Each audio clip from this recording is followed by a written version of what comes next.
నమస్తే. MLC Teenmar Mallanna BRS పార్టీకి సంబంధించినటువంటి నేతల్ని, ముఖ్యంగా ఎమ్మెల్యే హరీష్ రావుతో పాటు బీఆర్ఎస్ పార్టీ వర్కింగ్ ప్రెసిడెంట్ అయినటువంటి కేటీఆర్ని కలవడం ఇప్పుడు చర్చనీయాంశంగా మారిపోయింది.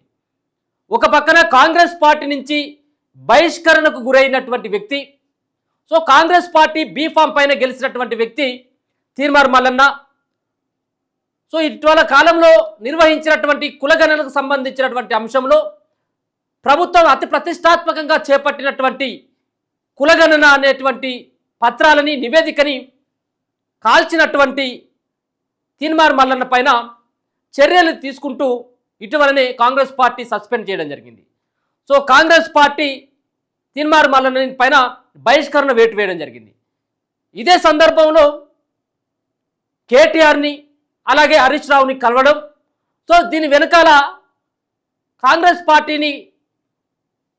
పార్టీలో బహిష్కరణకు గురైనటువంటి మల్లన్న బీఆర్ఎస్ పార్టీలోకి చేరేటువంటి అవకాశం ఉందా అన్నటువంటి చర్చ బలంగా నడుస్తూ ఉన్నది. కానీ ఇక్కడ చూస్తే, ఇక్కడ తీన్మార్ మల్లన్న కలిసినటువంటి అంశాన్ని కనుక పరిశీలిస్తే, ముఖ్యంగా ఇటీవల కాలంలో కులగణన సర్వే చేయడం జరిగింది. విద్య, ఉపాధి, రాజకీయ సంబంధించినటువంటి రంగాల్లో బీసీలకు 42% రిజర్వేషన్లను కల్పించాలన్నటువంటి ప్రయత్నం తెలంగాణ రాష్ట్ర సర్కార్ అయినటువంటి కాంగ్రెస్ పార్టీ ఈరోజు అసెంబ్లీలో ఓ చట్టాన్ని తీసుకురావడం జరిగింది. సో దీన్ని కేంద్రంలో కూడా ఇది చట్టం తేవాల్సినటువంటి అవసరం ఉంటుంది. కేంద్రంతో కొట్లాడేందుకు బీఆర్ఎస్ పార్టీ మద్దతు కూడా కావాలి.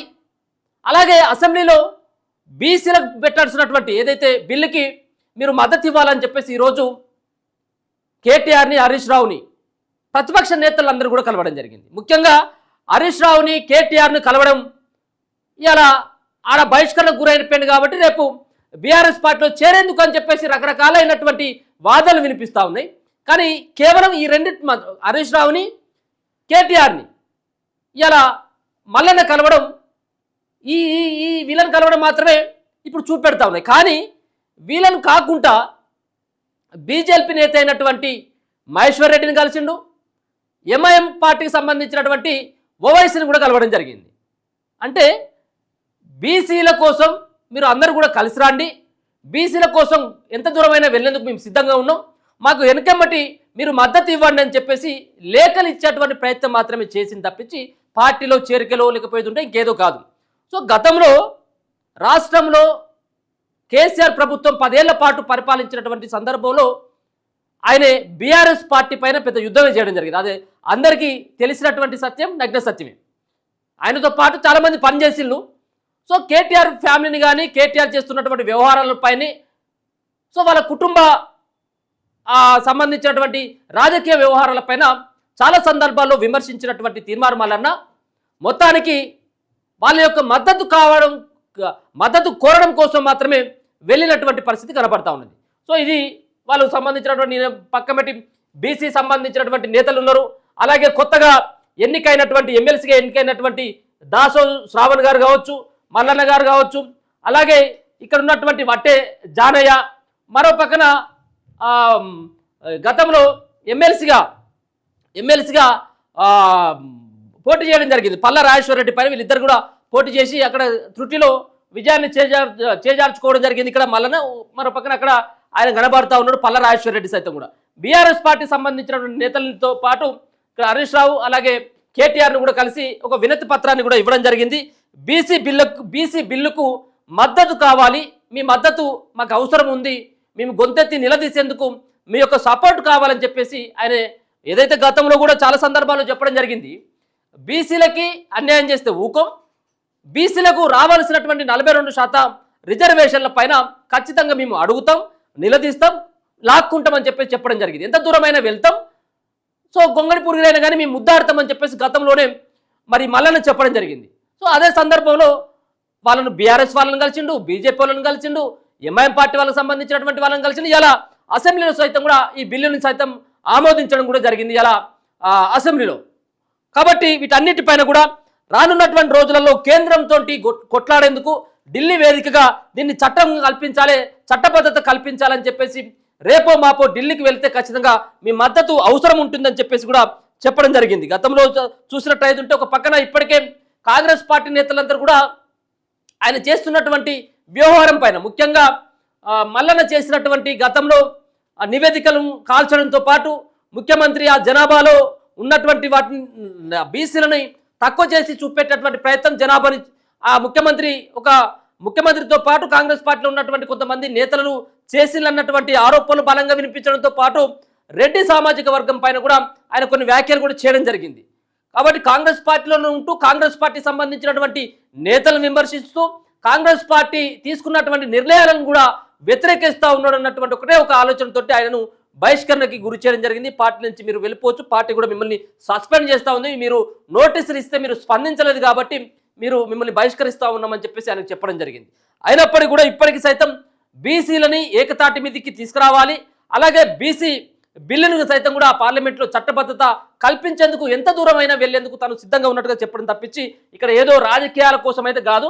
సో ఒక పక్కన 10 ఏళ్లుగా కేసీఆర్ ప్రభుత్వంతో ముఖ్యంగా కేటీఆర్ను కావచ్చు, హరీష్ రావును కావచ్చు, కవితను కావచ్చు, సంతోష్ రావును కావచ్చు, కేసీఆర్ సో ఇట్లా కాంగ్రెస్ అక్కడ ఉన్నటువంటి బీఆర్ఎస్ పార్టీలో ఉన్నటువంటి కీలకమైనటువంటి నేతలని టార్గెట్ చేస్తూ అప్పుడు ప్రభుత్వ విధి విధానాల పైన ప్రశ్నించి ఇలా మళ్ళీ కేటీఆర్ దగ్గరికి వెళ్ళడం ఏంటి, దీని వెనకాల ఇంకేమైనా మతలాబు ఉందా అని చెప్పేసి చాలా మంది అనుకుంటా ఉన్నారు.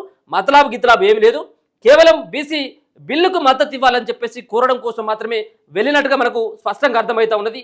ఈ ఫోటోలు కూడా చూడొచ్చు. అలాగే కేటీఆర్, హరీష్ రావు, అలాగే ఇక్కడ చూసినట్టయితే ఒక వినతి పత్రాన్ని కూడా బీసీ బిల్లుకి మీ మద్దతు కావాలని చెప్పేసి కోరినటువంటి ఒక పత్రాన్ని కూడా వాళ్ళకి ఇవ్వడం జరిగింది. వాళ్ళతో పాటు మరికొంతమంది సంబంధించినటువంటి బీసీ వర్గాలైనటువంటి వాళ్ళని తీసుకొని వెళ్ళి అసెంబ్లీ ప్రాంగణంలో కలిసినటువంటి పరిస్థితి కనబడతా ఉన్నది. దీంతో పాటు ఇక్కడ మళ్ళీ కొన్ని ఏడైతే ఆయనతో పాటు కేవలం బీఆర్ఎస్ పార్టీ నేతలని కలిసిండు కదా, ఇంకా వేరే వాళ్ళని ఏమైనా కలిసిండా లేదా అనే అనుమానం కూడా రావచ్చు. సో దాంట్లో చాలామందిని కూడా ముఖ్యంగా దాంట్లో ఉన్నటువంటి ఎంఐఎం పార్టీకి సంబంధించినటువంటి వాళ్ళని కూడా కలవడం జరిగింది. అలాగే బీజేపీ పార్టీకి సంబంధించినటువంటి వాళ్ళని కూడా కలిసేటువంటి ప్రయత్నం చేయడం జరిగింది. గతంలో చాలా సందర్భాల్లో సరే ఏదేమైనప్పుడు కూడా బీసీ బిల్లుకి ఆమోదించుకోవాలి, ఎవరికి ఎంత దూరమైనా వెళ్లేందుకు సిద్ధమని కూడా ప్రకటించినటువంటి సందర్భంలో వాళ్ళందరినీ కూడా అన్ని పార్టీలకు సంబంధించినటువంటి నేతల్ని కలిసేటువంటి ప్రయత్నం జరిగాం. ఇక్కడ ఎంఐఎం పార్టీకి సంబంధించినటువంటి ఎమ్మెల్యే, మరో పక్కన ఇగో Maheshwar Reddy BJP party. So ఇట్లా అందరినీ కూడా అసెంబ్లీ ఆవరణంలోనే అసెంబ్లీ జరుగుతున్నటువంటి సందర్భంలోనే కూడా చెప్పడం జరిగింది. విద్యా, ఉపాధి, అలాగే రాజకీయ రంగాల్లో బీసీలకు దక్కాల్సినటువంటి వాటా పైన మాట్లాడాలని చెప్పేసి విన్నవించినటువంటి పరిస్థితి. గతంలో మనం చూసుకుంటే కేటీఆర్ అలాగే వాళ్ళ నాయన ప్రభుత్వం నడుస్తున్నటువంటి సందర్భంలో బీసీలకు ఉన్నటువంటి 33% రిజర్వేషన్లని 20%కేమో తగ్గించినటువంటి పరిస్థితి బీఆర్ఎస్ పార్టీ నేతల యొక్క ఒక దుర్మార్గపైనటువంటి చర్యల వల్లనే బీసీలకు అన్యాయం జరిగిందని చెప్పేసి నిలదించడం జరిగింది. అలాగే మరి ఇదే సంబంధించినటువంటి కేటీఆర్ కానీ, హరీష్ రావు కానీ, మహేశ్వర్ రెడ్డి కానీ బీసీలకు 42% రిజర్వేషన్ల కోసం వీళ్ళేమైనా మాట్లాడేటువంటి అవకాశం ఉంటుందనేది పెద్ద ప్రశ్న. చాలామంది ఇప్పుడు బీసీల యొక్క ఉద్యమం నడుస్తున్నటువంటి సందర్భంలో మా పార్టీ బీసీలకి న్యాయం చేస్తుంది, మా పార్టీ బీసీల పార్టీ, మేము గెలిస్తే బీసీని ముఖ్యమంత్రి చేస్తాం, బీసీలకు ఎక్కువ వాటా కల్పిస్తాం, స్థానిక సంస్థల్లో ఎన్నికల్లో బీసీలే 42% మంది ఉంటారు అని చెప్పేసి గఫాలు పలుకుతున్నటువంటి వీళ్ళంతా ఏది అగ్రవర్ణాలు. మరి ఈరోజు బీసీ బిల్లు కోసం మీరు మద్దతు ఇవ్వండి, పార్లమెంటులో చట్టబద్ధత కల్పించడం కోసం బీజేపీ కానీ అలాగే బీఆర్ఎస్ పార్టీ కానీ మీరు మద్దతు ఇవ్వాలని చెప్పేసి కోరితే మరి వాళ్ళు ఇచ్చేటువంటి పరిస్థితి ఉంటుందా లేదనేది కూడా చూడాల్సినటువంటి అంశం.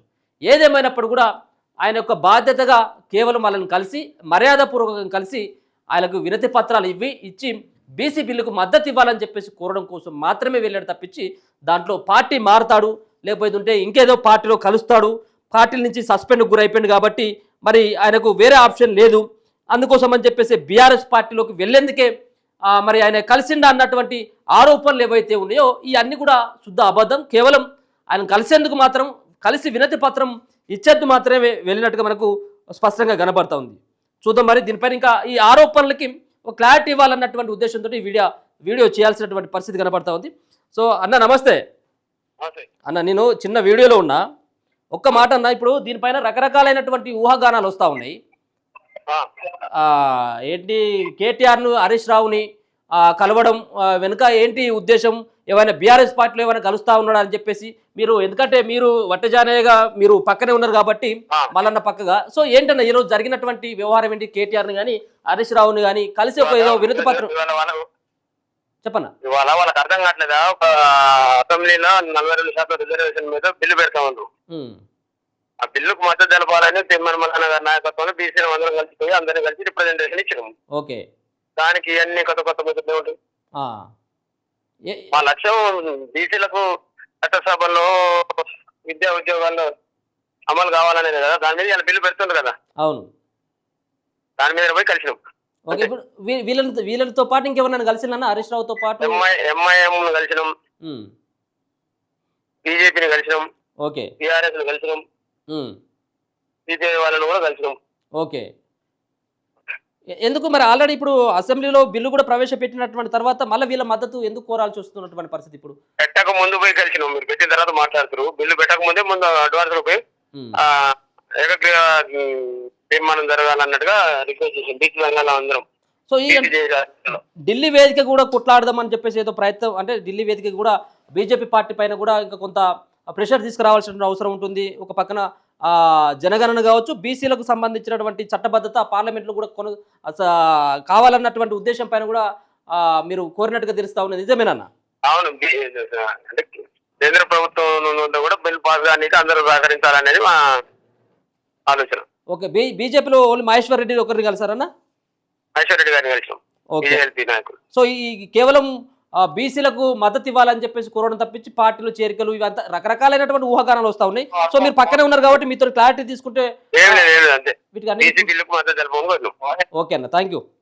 సో ఇది వట్టజానయ్య గారు చెప్తా ఉన్నటువంటి అంశం. సో పక్కనే ఉన్నాడు కాబట్టి, సో ఇది రకరకాలైనటువంటి ఊహాగానాలు వస్తూ ఉన్నాయి కాబట్టి పార్టీలో చేరేటువంటి అంశం కాదు, కేవలం మేము మద్దతు కోసం మాత్రమే మేము వెళ్ళినటువంటి పరిస్థితి కానీ తప్పించి పార్టీలో చేరికలో లేకపోతే మేము పార్టీలో చేరేందుకు మాత్రం వెళ్ళలేదు.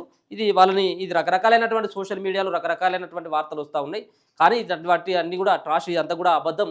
కేవలం బీసీలకు రావాల్సినటువంటి వాటా పైన కొట్టాడాలి, మాకు మద్దతు ఇవ్వాలని చెప్పేసి అన్ని పార్టీలకు సంబంధించిన నేతలను కలిసిన ఉన్నటువంటి అభిప్రాయాన్ని వ్యక్తం చేస్తా ఉన్నారు. చూస్తూనే ఉండండి మన తెలుగు వెలుగు.